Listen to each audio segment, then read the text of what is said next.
anniversary. Yeah. I was like, oh my God, you know, how did I feel when Deep Purple had the 25th anniversary of whatever Machine Head, for example. I thought, well, it felt like, you know, now it's the whole life, and right? it's the whole thing with us now. Yeah. And you're renaissancing as a band too. Like I understand you're going to do a tour and you're going to go back and service your '95 album and play it in entirety. Yeah, that's pretty impressive.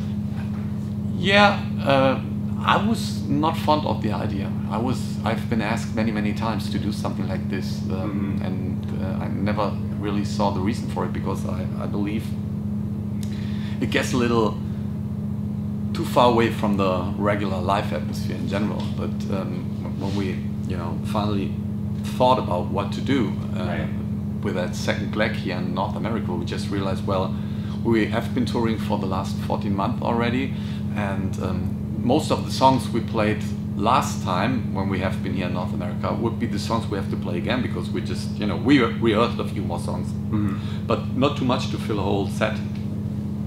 And we felt, but people do not know if they are going to listen to the same album again. And then we just said, well, let's make it attractive to everyone, new people and the people who may have seen us in 2015 already. And Andre came up with the idea, because he loves Imaginations over all our albums, maybe beyond the Red Mirror and Imaginations, I don't know.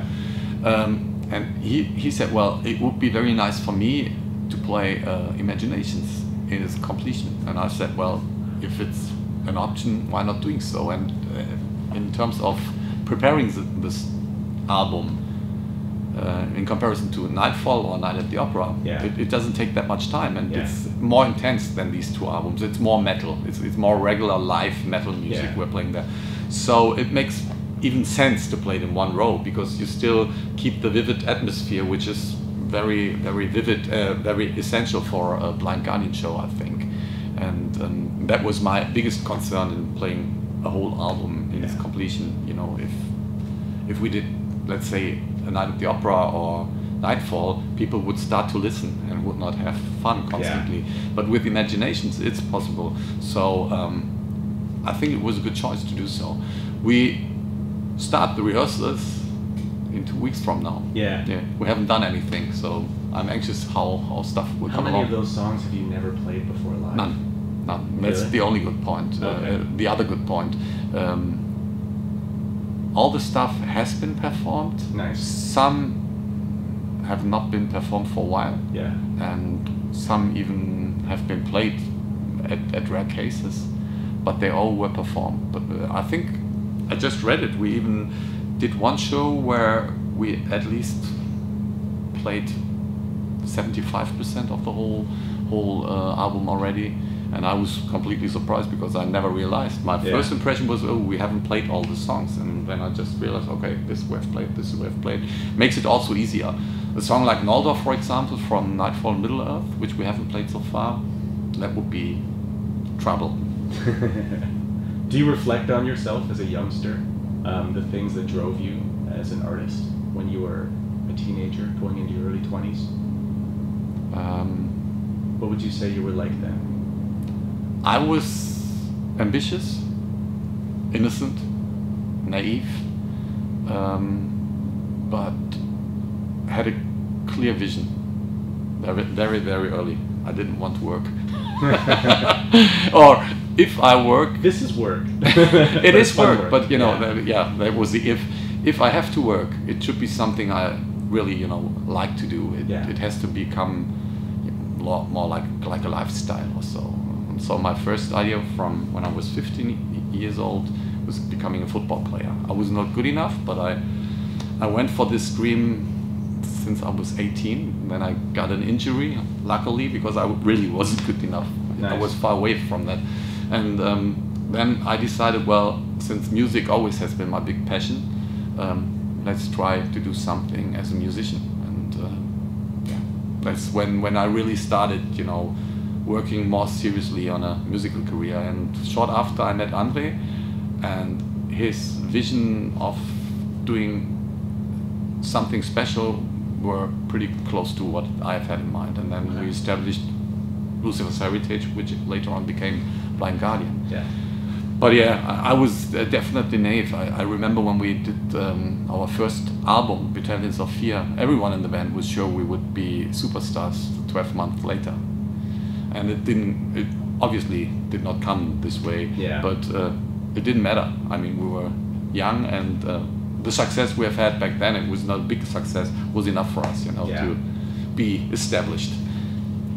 Were you a Dungeons and Dragons kid? Did you play? No. You didn't play I was into fantasy literature, Yeah. and I did not have any experience about role-play games at all. That occurred to me first, I mean the classical role-play games, when Markus joined the band. Yeah. Because he was, what was it called, the Black Eye? Yeah. Do you know that? I think it's a German game.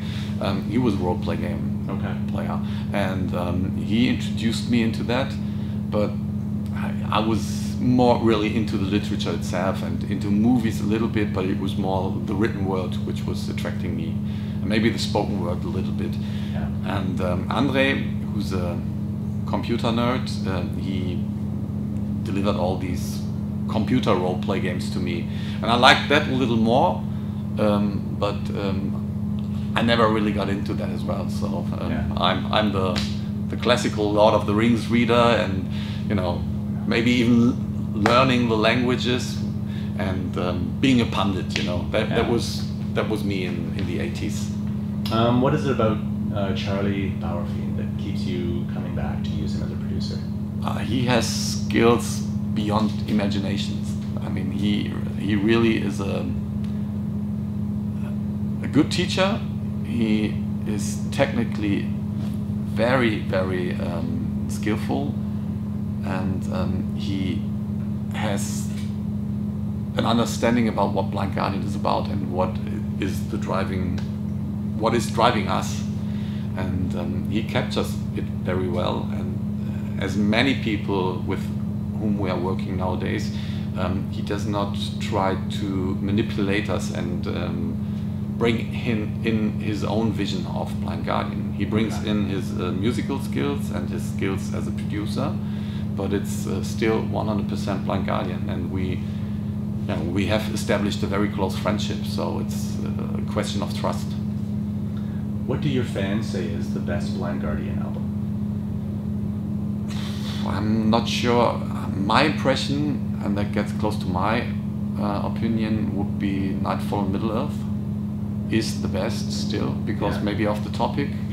But I know that there are a lot of diehard Imaginations fans, and recently I found a lot of Somewhere Far Beyond fans, which is surprising me a lot, and which is a good thing for us. There are many people who start to reveal that A Night at the Opera, Beyond the Red Mirror, and At the Edge of Times are more than just great albums. They consider them to be their favorite Blind Guardian albums.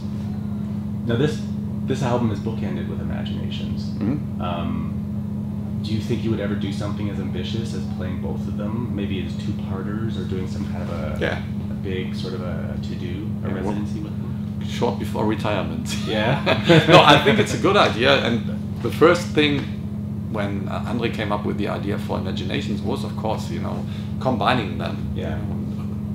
The running order would be different. You would have to do Imaginations, and to a certain extent, some of the stuff on Beyond the Red Mirror, even though it is a story told in ages later on, some of the stuff happens before Imaginations. So we would have to split it. Theatrical, I think it would be a good idea. I believe the music would deliver also a live feeling, but to bring the story across, that would be a challenge. Yeah. But I like the idea.